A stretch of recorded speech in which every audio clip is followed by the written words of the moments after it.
네, 이번에는 조직 이론에 대해서 좀 살펴보도록 하겠습니다. 크게 지금 보시는 것처럼 이렇게 이 피라미드형으로 되어 있는 것들을 기계적 조직이라고 하고요. 이렇게 막 유기적으로 막 섞여 있는, 엉켜 있는 것들을 유기적 조직이라고 합니다. 이 기계적 조직은 다른 말로 대표적인 사례가 관료제라고 하는 말이 대표적으로 기계적인 조직이거든요. 우리 일반적으로 잘 아는 조직들.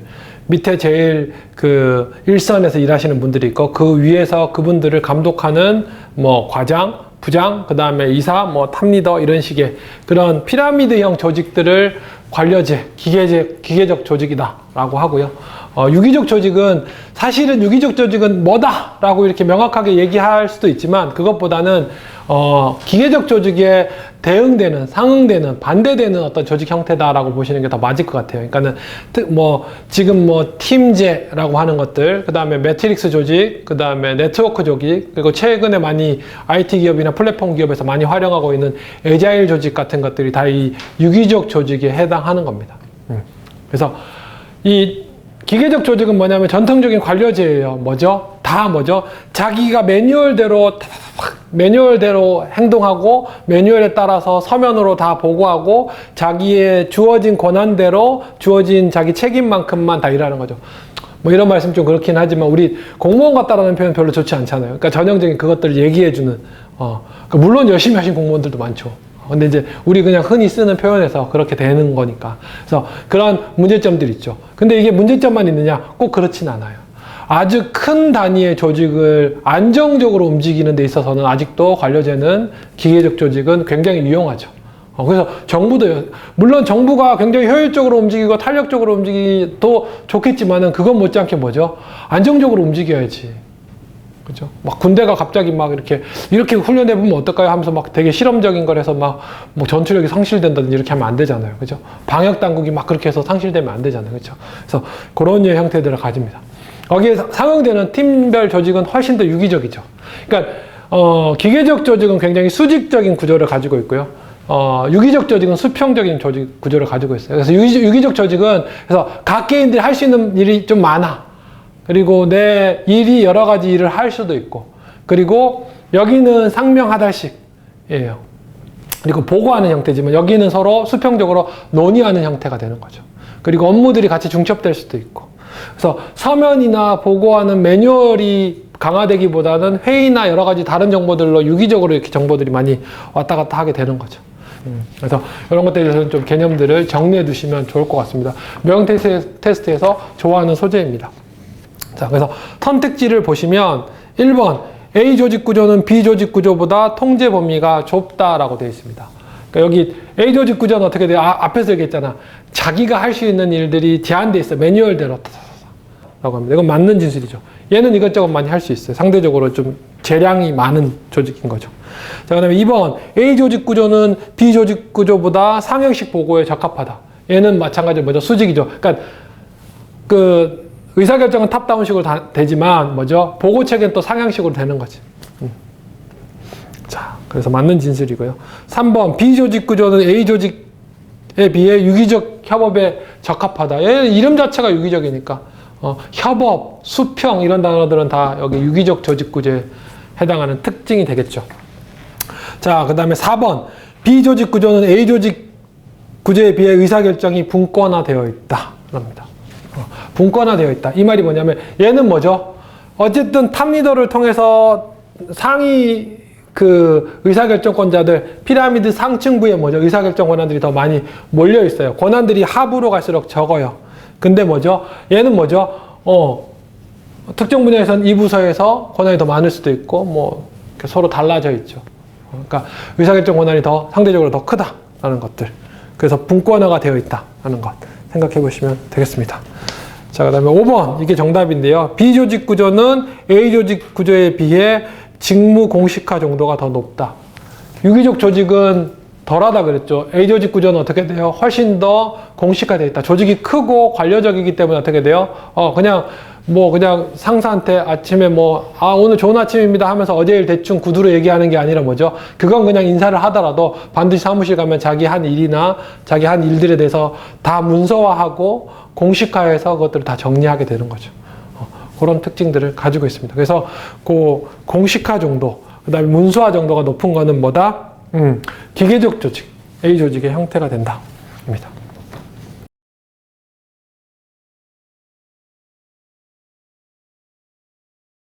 이번 문제는, 공매도 관련된 문항입니다. 뭐, 뉴스에서도 자주 나오고, 매경 테스트에서 자주 등장하는데, 자주 나오는 만큼 정답률이 그렇게 높지는 않고, 그래서 이제 꼭 여러분들이 알고 계시면 더 좋을 것 같아 라는 생각이 들어서 요거는 가지고 제가 뽑아봤습니다. 공매도라는 것이 뭐냐 하면, 주식을 빌려서 파는 거예요. 무슨 말이냐면, 내가 주식을 지금 A라는 주식을 빌려서 100에 팔았어. 그 A라는 주식 가격이 며칠 내가 이제 빌린 주식을 갚을 때가 됐어. 갚을 때가 됐는데 이게 주식이 50으로 떨어져 있어. 그럼 나는 어떻게 되죠? 시장에서 50 주고 사서 갚으면 되는 거죠. 그럼 나는 어떻게 돼요? 아까 100에 팔았으니까 원가는 50이 들었는데 결국 50이 들었는데 100에 팔았으니까 어떻게 되죠? 50만큼 이익이 나는 거죠. 자, 일반적으로 투자는 그 가격이, 자산 가격이 상승할 때 이익이 나는 구조를 가지고 있어요. 근데 공매도, 풋옵션과 같은 파생 상품들, 파생 거래들은 어떻게 돼요? 가격이 떨어질 때 이익이 날 수도 있게 돼 있습니다. 그래서 이제 통상 이 공매도에 대한 얘기들이 많아요. 이슈들이 많아요. 왜 그러냐 하면 주로 공매도는 특히 우리나라 같은 경우에는 기관 투자자들, 그러니까 우리나라 증권사라든지 금융회사들 혹은 외국인 투자자라고 해서 여러분 외국인 투자자라고 해서 그냥 외국인 뭐 탐, 존 이런 사람들이 와서 투자하는 게 아니에요. 외국인 투자자라는 말은 그냥 줄인 거예요. 외국인 기관 투자자예요. 그래서 다 기관 투자자들이 주로 공매도를 하는 거거든요. 그래서 이제 기관들이 돈을 많이 버는 것 같아 라는 말도 있지만 우리 뭐 동학개미 얘기도 하지만 보통은 이런 거예요. 사실은 내가 기관들은 돈도 많잖아. 자금 운영할 수 있는 자금 규모도 크잖아. 그래서 공매도를 많이 해놨어 라고 하는 말은 두 가지 의미로 그게 주가가 떨어질 수 있는 개연성이 있어요. 왜? 하나, 첫째 뭐지? 기관이 공매도를 했어?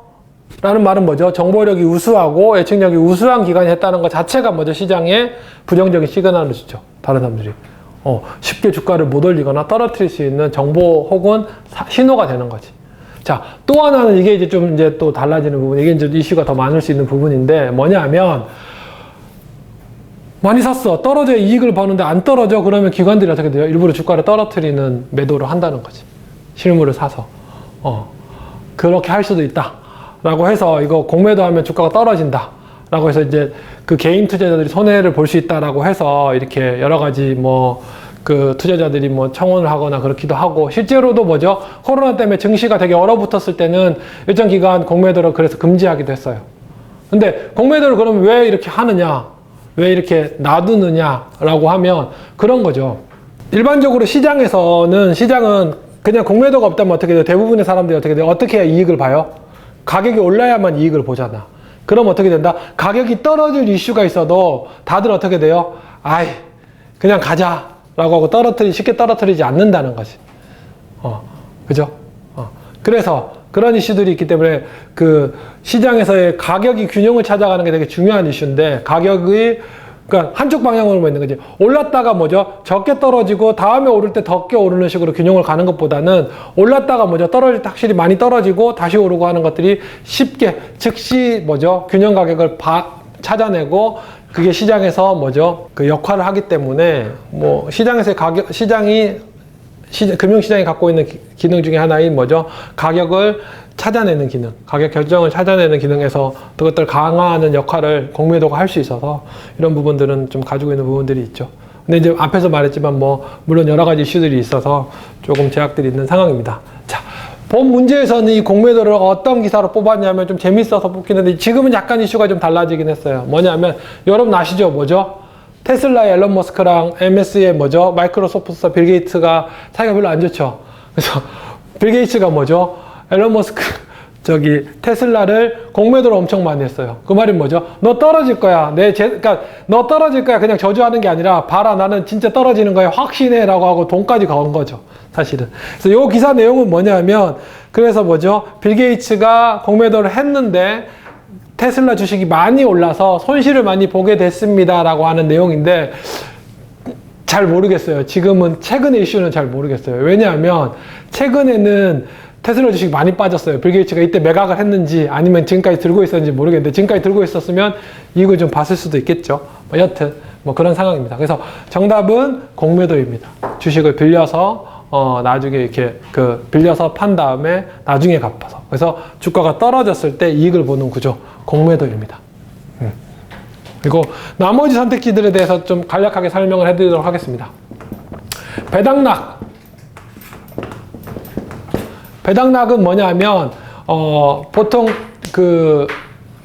연말에 회사에서 주주들한테 배당금을 지급해요. 배당금을 지급하고 나면 어떻게 된다? 주가가 떨어지는 현상을 배당락이라고 합니다. 이거는 뭐 너무 당연한 현상인 거거든요. 왜냐하면 이런 거예요. 자, 우리 회사의 가치가 10,000원이야. 근데 우리 회사 주식이 10주가 있어. 그러면 한 주의 가치는 어떻게 되죠? 1,000원이 될 겁니다. 그쵸? 근데 그 10,000원 중에서 1,000원을 주주들한테 100원씩 배당을 해줬어. 그럼 어떻게 되죠? 이제 회사의 가치는 9,000원이에요. 그게 10주니까 어떻게 돼요? 이제는 900원이죠. 그러니까 주식 배당 100원씩 받은 만큼 어떻게 돼요? 주가는 일반적으로 떨어져요. 근데 실물에서 금융시장에서 증시에서 이렇게 정확하게 배당락이 나타나진 않지만 어쨌든 기업이 갖고 있는 이익잉여금이 나갔으니까 이제 어떻게 되죠? 그만큼 가격이 하락하는 겁니다. 이걸 배당락이라고 합니다.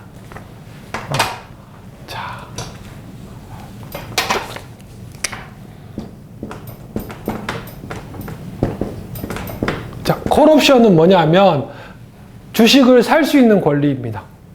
그래서 콜옵션은 이 배당락과 반대로 어떻게 되죠? 주가가 올랐을 때 이익을 얻을 수 있는 파생상품입니다. 무슨 말이냐면 이런 거예요. 내가 그 주식 1,000원에 살게 약속을 했어. 콜옵션, 그런 옵션 권리를 내가 샀어. 근데 그 주식이 어떻게 돼? 2,000원이 돼. 그럼 어떻게 되죠? 나는 1,000원을 살 수 있는 권리가 있으니까 가격이 2,000원이더라도 나는 이 권리를 행사해서 1,000원의 주식을 살 수 있어. 그래서 어떻게 되는 거죠? 1,000원 이득을 얻을 수 있는 거예요. 근데 콜의 반대인 뭐죠? 풋옵션은 뭐죠? 공매도와 같이 가격이 하락할 때 뭐죠? 이득을 얻을 수 있는 거예요.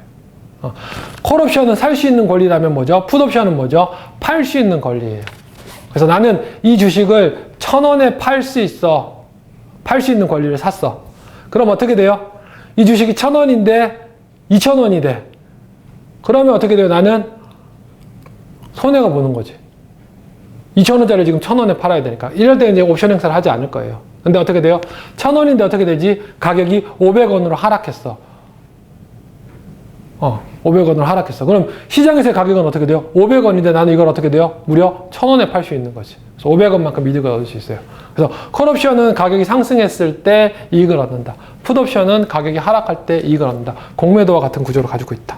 라고 보시면 됩니다. 그 다음에 레버리지. 레버리지는 뭐냐면 말 그대로 지렛대죠. 내 돈 플러스 뭐죠? 남의 돈 해서 이익이 나면 이익이 어떻게 돼요? 내 돈에 비해서는 훨씬 더 이익률이 높은 거죠. 다시. 자, 내가 내 돈 1,000원을 투자해서 뭐죠? 500원 이익이 나면 어떻게 돼요? 이익률이 50%예요. 근데 내 돈 뭐죠? 500원에 남의 돈 500원을 빌려서 1,000원을 투자해서 500원의 이익이 났어. 근데 나한테 뭐 아주 극단적으로 돈을 빌려준 사람이 난 이자 필요 없어. 우리가 뭐 남이냐? 필요 없어. 라고 해서 나는 그냥 빌려와서 했어. 근데 이제 500원을 갚기는 나중엔 해야 되겠지만. 근데 어쨌든 그렇게 남한테 돈을 500원을 빌려와서 1,000원의 투자금을 마련해서 내 돈 500원, 남의 돈 500원에서 1,000원의 투자금을 마련해서 500원 이익이 났어. 그럼 어떻게 되죠? 실제로 내 돈은 500원에서 500원의 이익이 났으니까 이제 이익률이 어떻게 되는 거예요? 100%가 되는 거죠. 그래서 이렇게 뭐죠? 차입을 해서 뭐죠? 수익률이 더 극단적으로 반대로 이제 손해가 나면 더 손실률은 더 커지는 거지. 이런 것들을 레버리지다라고 합니다. 자, 미수거래는 뭘 미수거래라고 하냐면 내가 지금 돈이 없는데 이틀 안에 돈 갚아드릴게요. 그리고 이 정도 증거금은 있으니까 이 주식 살게요. 라고 하는 것. 소위 말하면 뭐죠? 돈이 부족한데 외상으로 주식을 사는 것. 이걸 미수거래라고 합니다. 뭔가 신용 빌린다라는 느낌에서 공매도랑 약간 뉘앙스가 좀 비슷한 뉘앙스가 있긴 하지만 아예 전혀 다른 거래인 거죠. 그래서 그렇습니다. 그래서 주식에 대한 그 주식 거래에 대한 그리고 주식에 관련된 이런 개념들 용어들은 지금부터 이렇게 저희도 이제 그때 필요할 때 하나씩 소개를 해드릴 테니까요. 정리해 주시면 뭐 이거는 매경 테스트뿐만 아니라 여러분 투자하시는데 혹은 뭐 증권 관련된 뉴스들을 접하시는데도 도움이 되실 것 같습니다. 네, 그러면 여름에도 시험 준비 잘 하셔서 84회 시험 또 원하시는 성과 얻으시기 바랍니다. 감사합니다.